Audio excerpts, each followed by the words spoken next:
Imagine a world, just for a second, where science fiction isn't quite fiction, where maybe the lines we think exist between what we're told and what's really happening, well, they're blurrier than we think.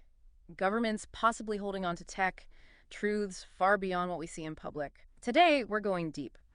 We're diving into this really fascinating, sometimes pretty controversial idea of a secret space program. Our mission here is to explore where this idea comes from, look at the evidence or supposed evidence for it, and really try to unpack what it would mean if something like this were actually real. Now, our main source for this is a really detailed presentation by Richard Dolan. He's a historian, researcher known for digging into these kinds of topics. This was given at a MUFON UFO symposium. He pulls together official documents, eyewitness accounts, and just a whole range of weird anomalies, things that really make you question the standard story about space and secrecy. So as we go through this, think of your mission like this. We're going to pull out the most compelling bits, try to understand these supposed layers of secrecy, and just consider how this information, if true, might completely change how you see our place in the universe. Right, let's start with the shifting picture of space exploration. What does the public face tell us, and maybe what doesn't it tell us? You see these headlines, right? Like that Los Angeles Times piece talking about NASA ending manned space flights, maybe America falling behind. It points out, we're renting Russian rides for $60 million bucks a pop. Europe's eyeing Mars trips. China's got its own space station. India's going back to the moon. Other countries building rockets. Yeah. It looks crowded. Exactly. Japan, Korea, Iran, Israel, everyone's getting into the rocket game. So it paints this picture of a very public, very competitive space race. But is that really the whole story? Well, this is where Dolan makes a really critical point. He argues that NASA's public role, what we see, is fundamentally separate from the U.S. military's enduring and arguably paramount interest in space. And this isn't just, guesswork. It's tied to how warfare itself changed. There's this quote from The Future of War by the Friedmans about the first Gulf War. Okay. They said, and I'm paraphrasing slightly, that the center of gravity for the Allies wasn't on Earth, it was the U.S. spy satellites. If Iraq could have knocked those out, the Allied advantage would have largely vanished. So the core of the operation was literally off-planet. For the first time ever. Yes. Think about those B-2 stealth bombers. Yeah. Hitting targets with pinpoint accuracy. That was entirely dependent on the U.S. dominating space, on those satellite assets. Dolan uses this analogy of aviation in World War I. First, planes were just for spotting, for reconnaissance. Right, just eyes in the sky. But what happened immediately? The other side starts trying to shoot them down. So you get this inevitable escalation, militarization. The first fighter planes emerge. It's the same logic with satellites. So spy satellites go up, others want to disable them, maybe shoot them down. Instant military space race, whether we hear about it or not. Exactly.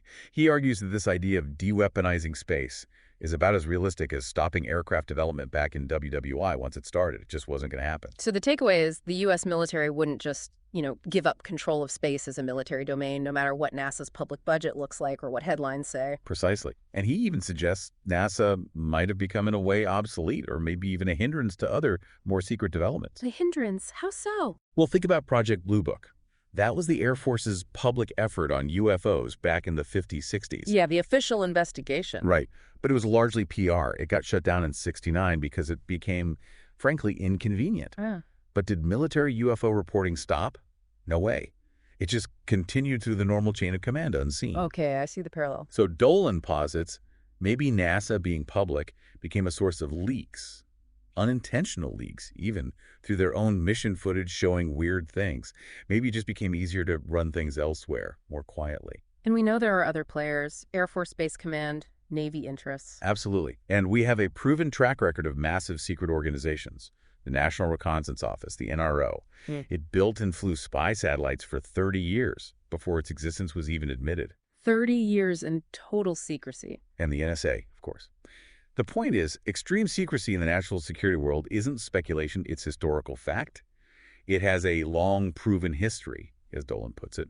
Why assume space would be any different? That really sets the stage. Okay, so if there's this deep military interest and a history of secrecy, what about actual evidence of unusual things happening up there? This is where it gets really interesting, isn't it? This is the core of it for many people, yes. Yeah.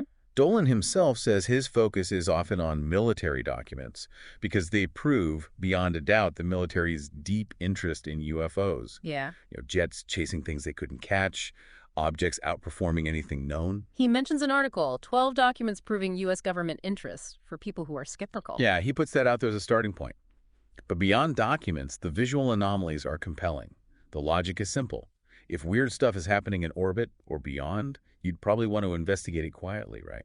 Not with the whole world watching, as he says. Makes sense. So what specifics does he point to? He details several NASA STS mission videos, STS-96 back in 1999. There's footage of objects creeping along, flashing. They just look very odd. Hard to dismiss as simple space junk. Creeping and flashing. Yeah. And then a fast-streaking object, followed by another one that slows down quite noticeably. And in that same mission, over New Orleans, you see two objects moving perpendicular to each other. One seems to go up, the other horizontally. And the camera operators are tracking these. Oh, yeah, you can see they're interested trying to keep them in frame. Then there's STS-106 in 2000. This one shows a series of objects in a kind of triangular formation moving. Triangular formation, like the Navy satellite triplets. He addresses that, says these couldn't be the U.S. Navy nose triplets because those orbit much higher, above the shuttle. These were different. And they move in formation, but also sort of independently of each other. Independently within the formation. Exactly. And the sun hadn't risen yet, so reflections are a tough explanation. Yeah. It suggests, in his words, sophisticated activity. Okay, that is odd. Any others? STS-114 from 2005. An object seems to do an apparent U-turn in Earth orbit. It slows down, stops, reverses direction, making these very small maneuvers. A U-turn in orbit. That's not normal orbital mechanics. Not at all. Now, Dolan is careful. He doesn't say this is proof of ET. He says these are indicators of sophisticated activity in our space that warrants investigation. And that investigation is likely happening secretly. Right. It points towards something unusual that needs explaining. So, beyond Earth orbit. The moon comes up a lot in these discussions, doesn't it? Oh, definitely. He mentions the military's Clementine mission, which was supposed to map the entire moon. But he claims most of those images just aren't available to the public. Mm-hmm. And then there are testimonies. Yes, some really striking ones from the Disclosure Project. Donna Hare, who worked as a NASA contractor, talked about a colleague who admitted they routinely airbrushed out UFOs from photos before we sell them to the public. Airbrushed out. Wow. And then Carl Wolf, former Air Force guy, he describes being taken into a facility at Langley Air Force Base and shown photo mosaics of a base on the backside of the moon. A base on the moon. That's his testimony. He described geometric shapes, towers, spherical buildings, very tall towers, even large structures, maybe half a mile in size, some reflective. He said he was terrified and then naively expected to see it on the news later. Half-mile structures, that's staggering. It is. And this isn't entirely new. George Leonard wrote Somebody Else is on the Moon way back in '76, showing NASA photos with weird things like tracks that are apparently going uphill and strange straight lines looking almost like archaeological remains. Uphill tracks. Yeah. And Vito Sacker, an engineer, got CIA-approved access to NASA moon photos in 1979. First civilian, apparently. Strict rules. No notes, no recordings, never alone. What did he report seeing? Obvious machinery, bolted sections, a UFO rising from the surface, a rectangular structure inside a crater. Machinery on the moon. And he supposedly read Apollo transcripts with chatter like, Houston, we've got a bogey at Tupon. Roger that. Apollo. Switching to Alpha. Alpha being a secure channel. And another one, Mission Control. We've got Santa Claus coming over the hill. Roger Apollo, hold your fix. Switching Bravo. Again, Bravo likely a secure link. Santa Claus coming over the hill. That's incredibly evocative language for, well, for whatever it was they were seeing. Isn't it? And add to that Russell Targ, the famous remote viewer. So he was tasked in the 80s to train people to remote view the far side of the moon, specifically looking for ET presence. So multiple threads pointing towards something unusual on the moon, maybe structures, maybe activity, maybe even attempts to view it psychically. Exactly. And it doesn't stop at the moon. Phobos, one of Mars's moons, has that weird Phobos monolith. It's got this strangely squared off top, casts a distinct shadow. Dolan calls it very, very odd and openly asks if it's an artifact. The Mars monolith, yeah, I've seen pictures. It does look unnatural. Then on Mars itself, you've got the Cydonia region, the face on Mars, those rectilinear shapes nearby. Dolan mentions talking to a smart guy with ties to the classified world who told him to take the Mars anomalies very, very serious. Okay, even further out. Briefly, yeah. He touches on Saturn, odd illuminated bits in the rings, an elongated object near one of the rings seen in Hubble images. Stuff with no known explanation. So when you connect all these dots, Earth orbit the moon, Phobos, Mars, even Saturn, it's not just one anomaly, is it? It's a pattern. That's the argument. A persistent pattern across the solar system suggesting highly sophisticated, maybe intelligently guided activity. Mhm. It forces you to ask, is our cosmic neighborhood a lot busier, maybe even more structured than we've been led to believe? Which brings us right back to that capability question. Okay, if this stuff is real, could we even have the technology for a secret space program that advanced? It sounds like pure sci-fi from where we stand publicly. Well, the accounts hinting at this are surprisingly consistent and often come from credible people within the aerospace and intelligence worlds. Hmm. James Goodall, for instance. He's a respected aerospace journalist, wrote for places like Jane's Defense Weekly. Right.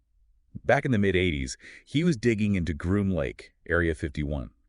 His sources, including someone who'd worked there for over a decade, flat out told him UFOs exist and that the U.S. possessed things out there that are literally out of this world. Better than Star Trek. Better than Star Trek. That's quite a claim. It is. Then you have George Knapp, the investigative journalist from Las Vegas. He did a huge amount of work vetting Bob Lazar's claims. Lazar, the guy who claimed to work on alien craft at Area 51. That's him. Knapp said he eventually spoke to about 24 other insiders connected to Area 51 or Groom Lake. They wouldn't go public, but they corroborated key parts of Lazar's story specifically, the testing and flying of flying saucers at the base. One source even saw a disc under a tarp. Knapp vouches for the credibility of these sources. 24 insiders. Wow. And the ARV story. Ah, yes, the alien reproduction vehicle story. This comes from Brad Sorensen, who worked in the aviation industry. He claims that in 1988, he was taken to a Lockheed facility out at Hellendale. Lockheed's Skunk Works territory, basically. Right. And inside a heavily guarded hangar, he saw 3 perfectly hovering flying saucers. He stressed they weren't suspended by wires or anything, just hovering. Hovering saucers inside a Lockheed hangar. And apparently a 4-star general was there, lecturing about them, calling them alien reproduction vehicles, and saying they had traveled throughout the solar system. Sorensen even noted the big one looked kind of beat up, like it had seen some action. Alien reproduction vehicles. That's explicit. Extremely. And finally, there's Clark McClelland, a former NASA spacecraft operator himself. He recounts a conversation he supposedly had with Ben Rich. Ben Rich, the legendary head of Lockheed Skunk Works after Kelly Johnson. The very same. McClelland claims Rich told him something like, Clark, black budget dollars have taken the U.S. military at least 50 years beyond what the public understands technologically. You have no idea where we've gone out there. 50 years ahead. And when McClelland pushed him, asking, Mars, sir, Rich supposedly just nodded. McClelland's takeaway was stark.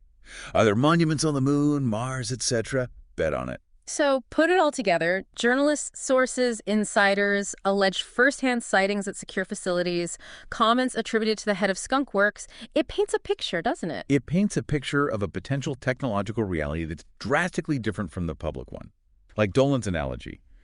We think we're maybe at flip phones, but somebody might secretly have the equivalent of an iPhone 15 operating completely out of sight. That is a powerful thought.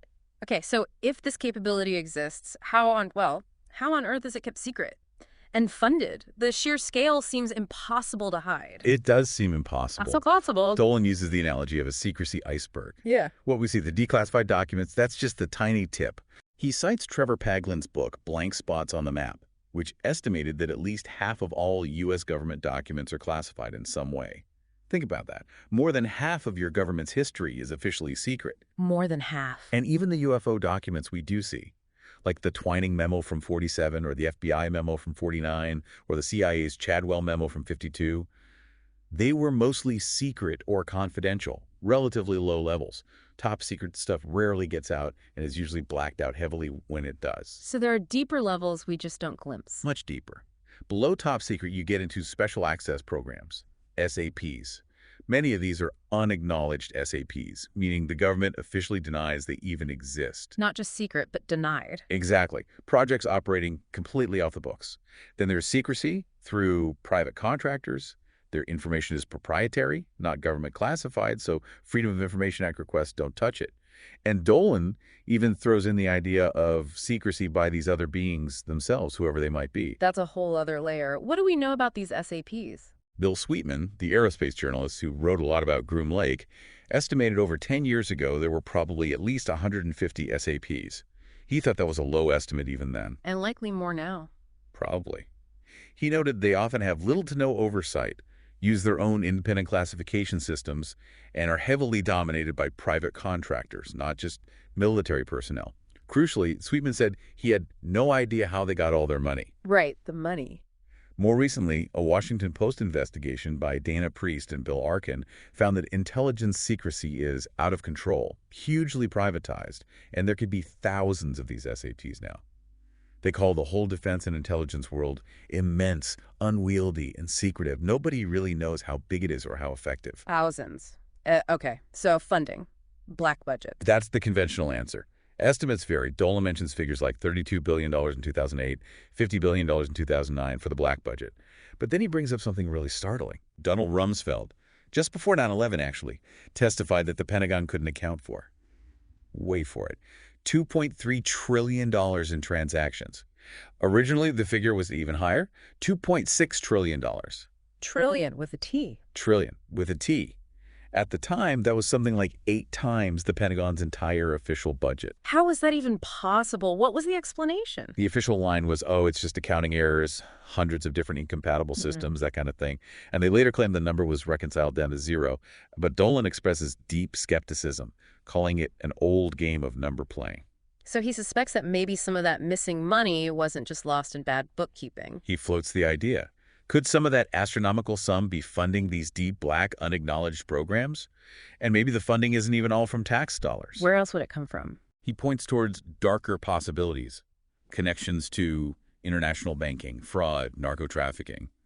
He mentions historical intelligence community, links to things like the Nugent Hand Bank scandal, BCCI, basically unvouched sources of income, slush funds operating outside of any congressional oversight. Wow. Okay, that's a heavy implication. Using potentially illicit funds to finance secret programs. It's a disturbing thought, but it addresses the question of how you fund something enormous, completely off the books. The key takeaway is this potential existence of a massive, unaccountable financial engine that could power endeavors hidden from absolutely everyone. So if we assume for a moment these secret programs exist with this kind of funding and technology, what's the ultimate goal? What's the purpose, and where does it all potentially lead? Well, Dolan lays out several possibilities. Making our own UFO-like craft, maybe studying recovered non-human bodies, doing advanced biotech research based on that, developing a truly secret space program separate from NASA. Using that free money for R&D and security. Right. Maybe profiting from acquired technology. Definitely hiding all this information from the public, maybe even from allies, and possibly using the regular military, unknowingly, to protect these secret assets. The bottom line seems to be managing the implications of an extraterrestrial presence, or at least advanced non-human technology. Which leads to this idea of a breakaway civilization, doesn't it? Exactly. That's the really mind-bending concept he explores. Imagine, you combine total secrecy, recruit loads of brilliant minds, get your hands on recovered alien technology, and fuel it all with virtually unlimited, untraceable money. What happens? What happens is you could potentially create an invisible empire. You could achieve technological breakthroughs like field propulsion, anti-gravity, decades or centuries ahead of the mainstream world. You could literally go off-planet without anyone knowing. A whole separate human civilization living with different rules, different technology. Dealing with realities far beyond our everyday lives. Dolan suggests maybe there's a hidden Cold War we know nothing about, maybe multiple secret human factions with different agendas. He even mentions the unsettling idea of a possible quarantine of Earth. A quarantine? By whom? Them? Or us? It's left open. It's a deeply speculative but logical extension of extreme secrecy and advanced technology. It's a huge, almost overwhelming idea. Does Dolan think this secrecy can last forever, though? He sees it as a paradox. He says disclosure is inevitable. It's impossible, but it's inevitable. Impossible, but inevitable. How so? Impossible because of the immense power structures invested in secrecy. But inevitable because the world is changing so fast. The last 20 years, especially with global communication, things like WikiLeaks, secrets are just much harder to keep locked down indefinitely. So the dam will eventually break. He thinks so. And when it does, brace yourself for the unpleasant questions. Who are they? What do they want? Are we safe? How on earth was this kept secret for so long?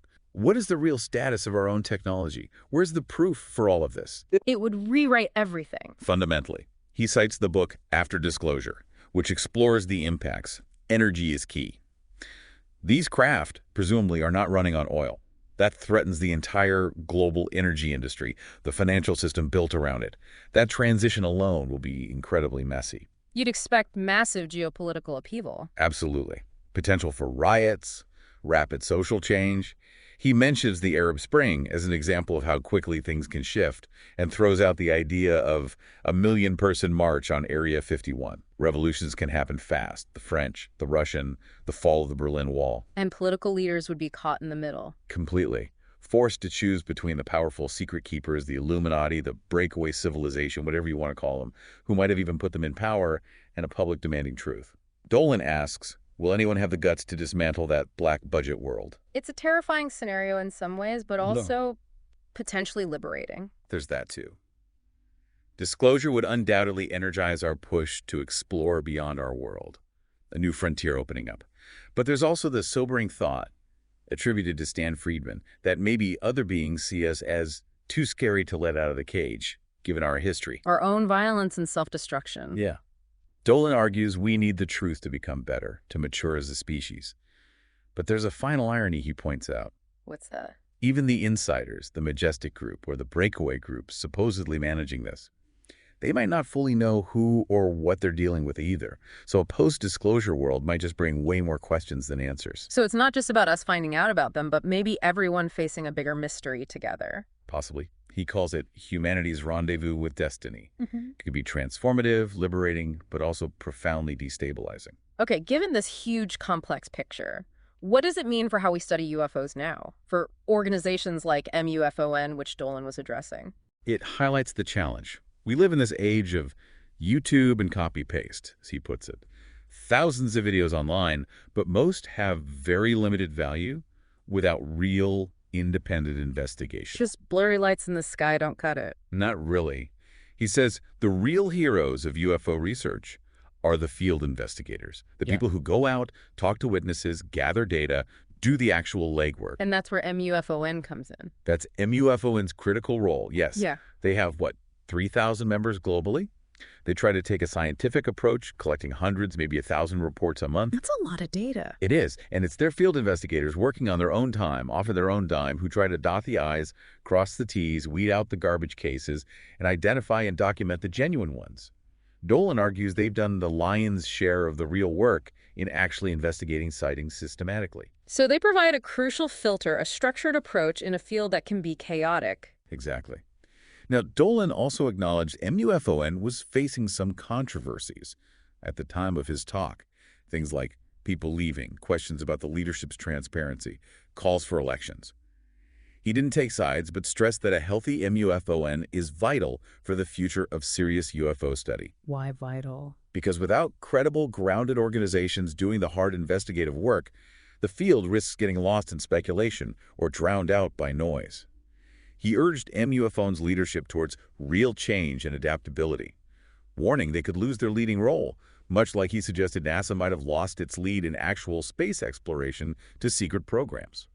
So the integrity and effectiveness of the research organizations themselves become really important, especially if we're approaching some kind of bigger revelation. Absolutely. You need trustworthy, robust groups to handle potentially world-changing information responsibly. Okay.